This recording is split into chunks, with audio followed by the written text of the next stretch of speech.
Hello students, आज बात करेंगे इंडियन इकोनॉमिक सर्विस 2022 के प्रिपरेशन प्लान के बारे में। एंड इसमें बहुत कुछ नया चीज़ें मैं बताने वाला हूं, जैसे कि किस तरीके से पढ़ाई करना है, किस तरीके से आप एक ही बार में क्रैक कर सकते हैं, और सबसे ज़रूरी कौन कौन से पोर्शन से ज़्यादा फोकस क्वेश्चंस इस बार स्पेशली आने वाले हैं। सो बिफोर आई स्टार्ट, ये उन लोगों के लिए भी है जिन लोगों का प्रिपरेशन थोड़ा बहुत किया हुआ है, और इन लोगों के लिए भी है जिन लोगों ने अभी प्रिपरेशन के ऊपर उतना भी ना ही काम किया है। सो जिन लोगों ने किया हुआ है, now they can revise this position, so for a revisionary purpose you can use it, and those haven't done this thing, so you can also do it for only preparatory basis. Okay, so an assimilative principle apply करके हम लोग आगे बढ़ेंगे। ठीक है, तो पहले चलेंगे पेपर वन। इस पहले वीडियो में जनरल इकोनॉमिक्स के पेपर वन के बारे में बात करेंगे। ध्यान से देखिए, ये पेपर में काफ़ी प्रॉब्लम्स रहते हैं, स्पेशली उन स्टूडेंट्स को थोड़ा प्रॉब्लम रहता है जो थोड़े से थियोरिटिकल बैकग्राउंड के ऊपर ज़्यादा ध्यान देते हैं, और इसमें मैथमेटिकल और स्टैटिस्टिकल पार्ट भी रहेंगे। इसका मतलब ये नहीं कि इतना ही रहता है। सो दिस 200 मार्क्स पेपर में अगर ध्यान से देखेंगे, तो ये 200 मार्क के पेपर में अगर आपका थियोरिटिकल पार्ट हम लोग देखें, तो आमतौर पे देखा जाता है, पिछले 6 साल का मैंने अलग से एनालिसिस किया है, तो उसके हिसाब से मैं आपको बता सकता हूँ in the last 6 years, just make it bigger, या okay, so in last 6 years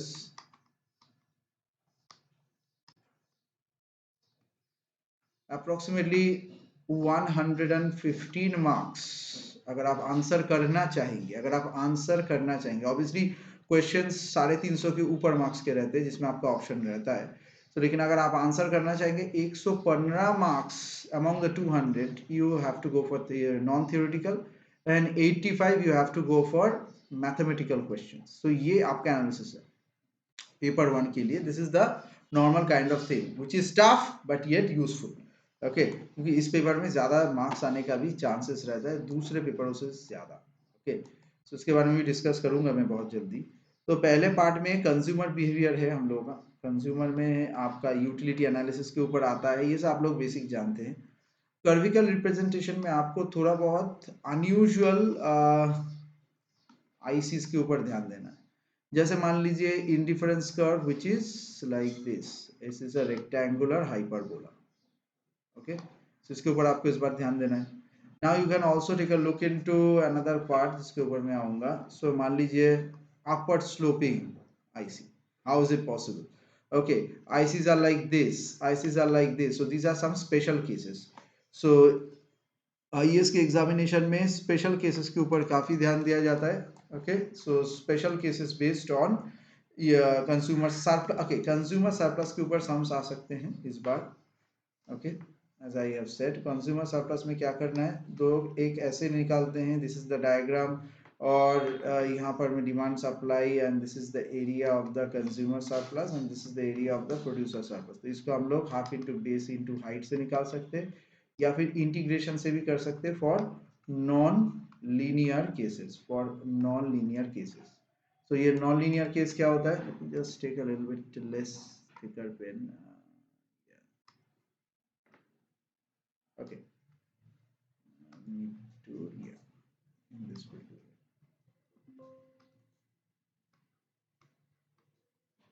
Okay, in non-linear case, जैसे मान लीजिए आपको पता कैसे चलेगा कि ये लीनियर है कि नॉन लीनियर है। जैसे मान लीजिए आपको अगर फंक्शन ही दिया रहेगा एक्स स्क्वायर प्लस 7x प्लस 8 f of x, so by this you can get it is a non linear case, या फिर log of x square plus 2x plus 7, या फिर e to the power function of x। ये सारा ही non linear case देता है। इसमें आपको इंटीग्रेशन करना है lower limit to upper limit, मतलब ये पॉइंट से ये पॉइंट तक।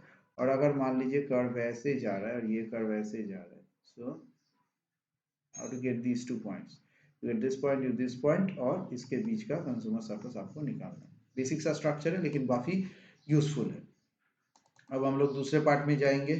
इसके बाद स्लास्की के ऊपर काफी बार क्वेश्चन आ चुका है, इस बार उतना चांसेस नहीं है, फिर भी रिस्क नहीं ले सकते हैं। स्लास्की सब्स्टिट्यूशन इफेक्ट, इनकम इफेक्ट इसके ऊपर, और decomposition of these two, very very important। Okay, हमेशा ही रहता है लेकिन आता बहुत है, इसीलिए इस बार थोड़ा सा कम ध्यान देंगे तब भी चल जाएगा। सो this is the part. Okay, next इसके बाद आता है, अच्छा, अगर आप रिस्क एंड अनसर्टेनिटी के ऊपर काम कर रहे हैं, इसके ऊपर सवाल जरूर आता है। एक सवाल इसके ऊपर आपको मैं अभी बता दूंगा, that is how to know whether the person how risky they are. ठीक है, सो अमाउंट ऑफ रिस्क के ऊपर जो सवाल आता है, दैट्स वेरी इंपॉर्टेंट। जैसे मान लीजिए here absolute risk aversion calculation, ARA कहते हैं। So del y, del w, del x and d2w del x2, if this thing is negative, positive or equal to 0, that will decide whether risk averse, risk lower or risk neutral. So if you go for a higher risk and your appetite for risk goes up, so that makes you risk lower type of person, or risk neutral आप समझ ही सकते हैं, this is the equal to 0 position. So this is the decomposition part. और इसके ऊपर एक सवाल आ सकता है डायरेक्ट इस बार, von Neumann Morgenstern utility function, and इसके ऊपर रिस्क अनसर्टेनिटी क्वेश्चन। वैसे रिस्क और अनसर्टेनिटी में एक फर्क है, रिस्क भी आपको पता नहीं, अनसर्टेनिटी भी पता नहीं, लेकिन यहाँ पर सिर्फ आपको प्रोबेबिलिटी पता है। Okay, so here you know the probability and here you don't know the probability, only outcomes are known. This is the basic difference between this can also come in the interview as well, interview special session में इसके ऊपर काम करेंगे।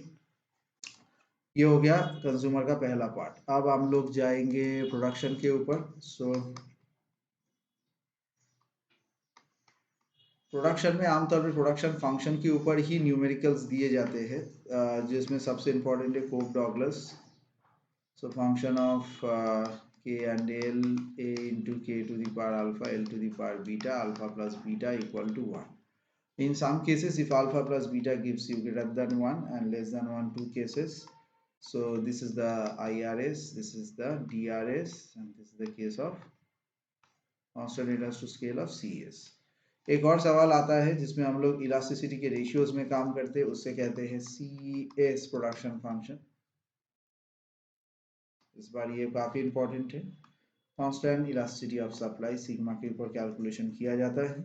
Loss of return के ऊपर इस बार उतना आपको काम नहीं करना है। अच्छा, एक और चीज है टेक्नोलॉजिकल प्रोग्रेस एंड इफेक्ट्स। ये डेवलपमेंट इकोनॉमिक्स का क्वेश्चन है, लेकिन इस बार भी मैं थोड़ा बता दूंगा। So and in macro, so technological progress वाला जो पोर्शन है, so that will be a part of macro, that will be a part of micro, that will be a part of development economics and part of math eco as well. So ये चारों में technological progress related questions आ सकते हैं। Okay, so this is very important. ये macro में अगर आप जानना चाहेंगे कहाँ आएगा, ये सोलो मॉडल में आता है। Okay, solo growth model it comes in. अच्छा, वालरशियन एंड मार्शलियन स्टेबिलिटी एनालिसिस के ऊपर सवाल आ सकते हैं, तो इसके ऊपर मैंने अलग से नोट्स बनाए हैं। Walrasian and Marshallian, these are two important stability analysis। Stability को हम लोग कैसे लेते हैं, ऐसे एक फंक्शन रहता है। So whether from disequilibrium how quickly it goes to equilibrium, disequilibrium and the journey to the equilibrium, how quickly they go। Okay, so ये तीन चार के ऊपर आप ध्यान दे सकते हैं। अब आते हैं डिस्ट्रीब्यूशन में। डिस्ट्रीब्यूशन में फैक्टर शेयर्स काफी इंपॉर्टेंट है। इसके ऊपर एक सवाल जरूर आएगा, और यूलर्स थ्योरम ये कहता है कि x into del f del x plus y into del f del y equal to n into function of x and y। Okay, so n equal to degrees of homogeneity।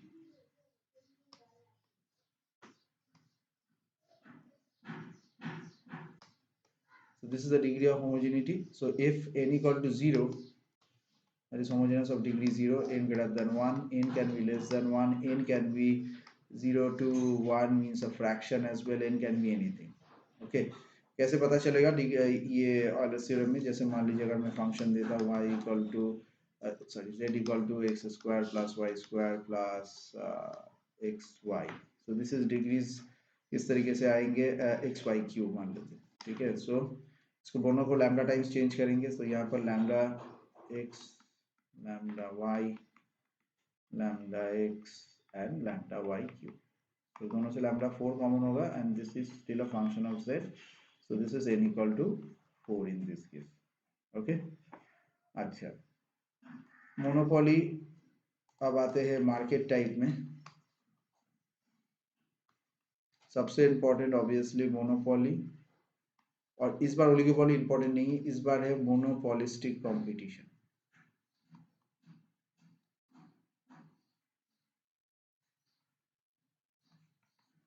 This is very important, okay, for monopolistic competition. All the possible modeling you have to do, okay. तो इसके ऊपर अलग अलग से videos आए हैं मेरे पास, सो अलग से आप देख सकते हैं, हम अलग से बोल सकते हैं, हम आपको भेज सकते हैं। Next is welfare economics. ये सबसे इग्नोर्ड वाले एरिया में रहता है। सो इसमें दो इंपॉर्टेंट थ्योरम है, to fundamental theorem.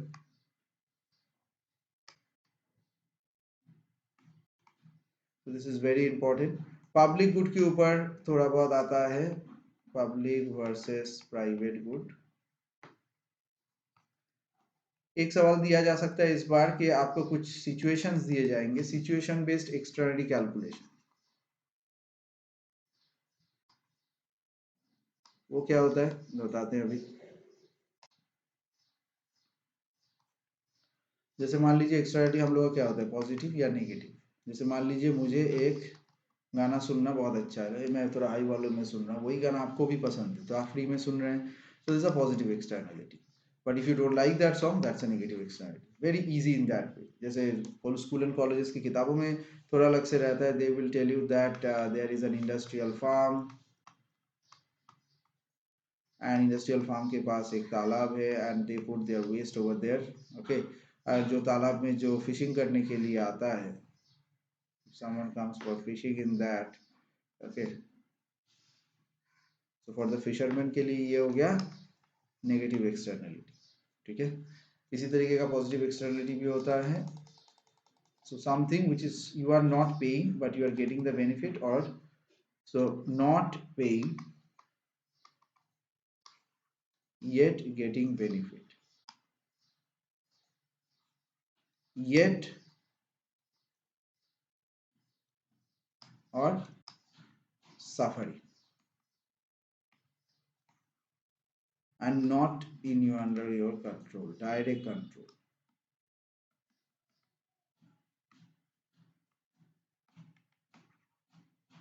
So this is the case.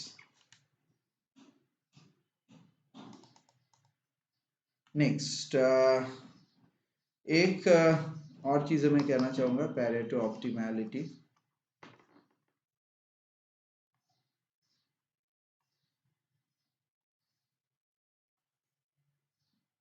So Pareto optimality situation, everyone knows that everyone cannot be made better off without making anyone worse off, but इसका एक अलग सा भी सिस्टम होता है। So is Pareto optimality always good situation? Answer is no. मान लेते सबका इनकम 100 रुपए है, okay, and someone's income is 500. So this is a very unequal society. So here, but still it is an optimal situation. If you want to change something, बाहर से पैसा नहीं आया तो इन लोगों का ही चेंजेस करना पड़ेगा। So Pareto optimality does not guarantee that in present situation everyone is happy.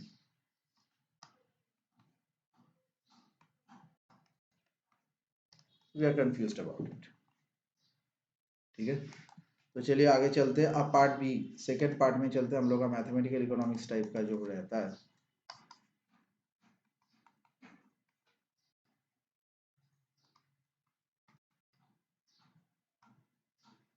So mathematical economics में कैसा रहेगा, differentiation and integration and their application, ठीक है। डिफरेंशिएशन और इंटीग्रेशन जैसे मैंने पहले भी कहा था, कंज्यूमर सरप्लस में आ सकता है, ऑयलर्स थ्योरम में आ सकता है, सिंपल डेरिवेटिव, या फिर मान लीजिए स्लोप और कोएफिशिएंट निकालने के लिए सीएस प्रोडक्शन फंक्शन में आ सकता है। इन सभी में आपको पार्शियल डेरिवेटिव का स्पेशल में सेशंस दे रहा हूँ, उस पर आप ज्वाइन कीजिए, उसका आपका पूरा काम हो जाएगा। सारे सेशंस में ही ये सब चीज़ें दिए रहेंगे, ओके। इसमें बेसिक अलजेब्रा रहेगा। तो उसमें कोई प्रॉब्लम नहीं होना चाहिए। और एक चीज़ रहता है जिसका नाम है इनपुट आउटपुट। इसके लिए एक थियोरेटिकल बुक अगर आपको पढ़ना है तो चियांग सबके पास है ही, तो चियांग ही यहाँ पर काफ़ी इंपॉर्टेंट बुक है, या फिर आप कोई भी ऑपरेशन रिसर्च रिलेटेड बुक से भी इनपुट आउटपुट थोड़ा बहुत देख सकते हैं। ठीक है, तो इसके ऊपर ज़्यादा काम करने का ज़रूरत है। अच्छा, मैट्रिक्स में एक ही लगेगा आप लोगों का, बड़ा मैट्रिक्स का सोल्यूशन और डिटरमिनेंट के थ्रू इन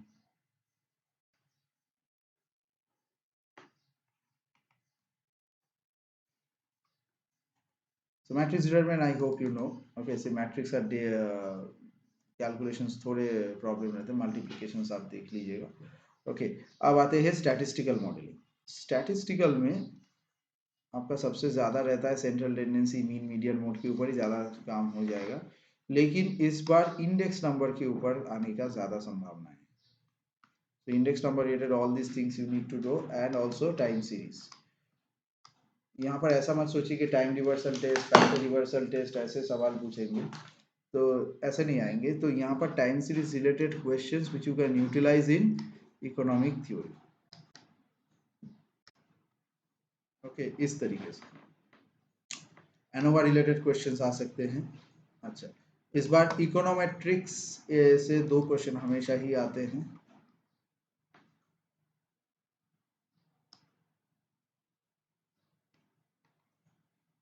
तो ये पैटर्न आपका काफी काफी काफी ज्यादा जरूरी है। Okay, econometric analysis. Okay, next इसके बाद आते हैं कुछ और कैलकुलेशंस, जैसे मान लीजिए Lorentz curve and Guinea coefficient.